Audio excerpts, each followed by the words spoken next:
Assalamualaikum warahmatullahi wabarakatuh. Perkenalkan, nama saya Fernanda Septianela Putri dengan NIM 24 14 10 106. Asal saya dari Cigesal. Hobi saya itu membaca. Oke, di sini saya bakal ngejelasin tentang perbedaan sifat antara kebenaran ilmu, filsafat sama agama, sama perbedaan antara ontologi, epistemologi, dan aksiologi serta hubungan antara ketiganya. Ya, kita langsung mulai aja. Pertama kita bahas dulu soal kebenaran ya, sifat dari ilmu, filsafat sama agama. Kalau ilmu pengetahuan itu sifatnya empiris, rasional, dan objektif, yang dimana artinya kebenarannya itu diperoleh melalui pengamatan, eksperimen, serta dapat diuji ulang dan bersifat sementara karena bisa berubah-ubah seiring ditemukannya penemuan baru atau bukti baru. Jadi ilmu pengetahuan itu sifatnya nggak mutlak ya, karena bisa berubah-ubah. Berubahnya tuh gimana? Misalkannya gini, kita ngasih tahu kalau misalkannya dari penelitian ini bilang kalau gini gini gini gini. Tapi besoknya bisa aja berubah soalnya kayak ada penemuan baru tentang ini, gitu, tentang hal yang kita bahas sebelumnya. Terus selanjutnya ada dari filsafat. Filsafat ini sifat kebenarannya itu rasional, reflektif, dan spekulatif.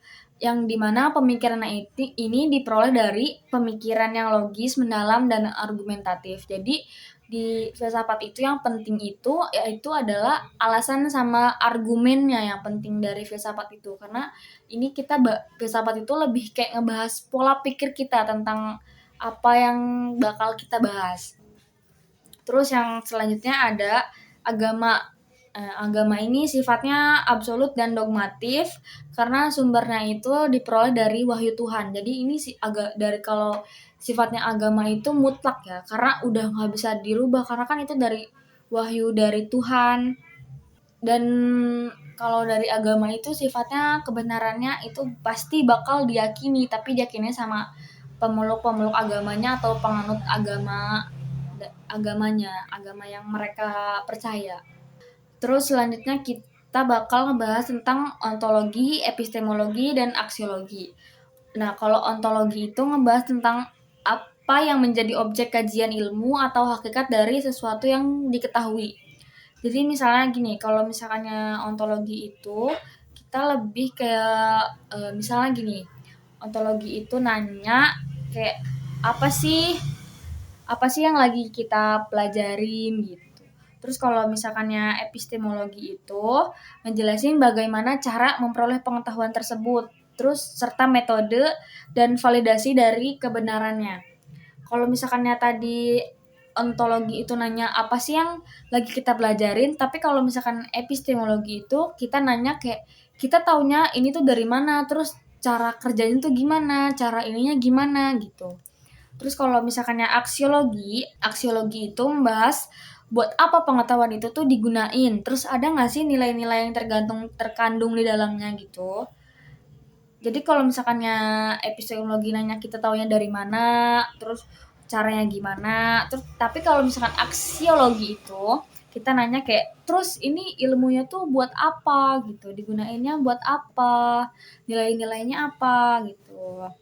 Jadi hubungan kalau misalkannya kalau cuma misalkan gini kalau kita cuma tahu objek dan caranya tapi nggak tahu manfaatnya tuh buat apa, nah jadi pengetahuannya itu jadi kurang bermakna gitu kan. Nih misalnya gini, misalnya kita kita belajar ekonomi, terus ontologinya itu soal kegiatan ekonomi manusia, kegiatannya apa, ininya apa. Terus epistemologinya itu cara kita dapat ilmu ekonominya gimana, kan buat tahu cara kegiatannya, terus pertumbuhan ekonominya gimana, kita kan harus tahu ilmunya ya. Nah itu dari epistemologinya. Terus kalau misalkan aksiologinya itu ngebahas dari manfaatnya, misalnya manfaat dari ekonomi itu apa, misalnya buat kesejahteraan masyarakat gitu. Nah gitu. Terus selanjutnya di sini aku bakal ngasih pendapat kalau kenapa filsafat itu penting buat pola pikir kita. Nah, filsafat itu penting setelah aku kuliah di mata kuliah filsafat umum ini ngajarin kalau misalkannya filsafat itu ngajarin kita buat nggak langsung percaya sama hal-hal yang kita dapat mentah-mentah gitu. Jadi kita bakal nanya, kita bisa jadi terbiasa mikir kan. Filsafat kan tentang uh, argumen dan alasan kita ya. Jadi kita nggak langsung percaya gitu kayak ini benar nggak sih? Terus dasarnya apa? Terus ada sudut pandang lain nggak dari hal yang kita ketahuin ini gitu. Terus kesan aku buat di mata kuliah filsafat umum ini kesannya baik, sangat baik karena dari mata kuliah filsafat umum ini aku jadi tahu lebih dalam bagaimana sih cara kerja filsafat, terus gimana sejarahnya, terus gimana cara kerjanya gitu. Sekian dari saya. Wassalamualaikum warahmatullahi wabarakatuh.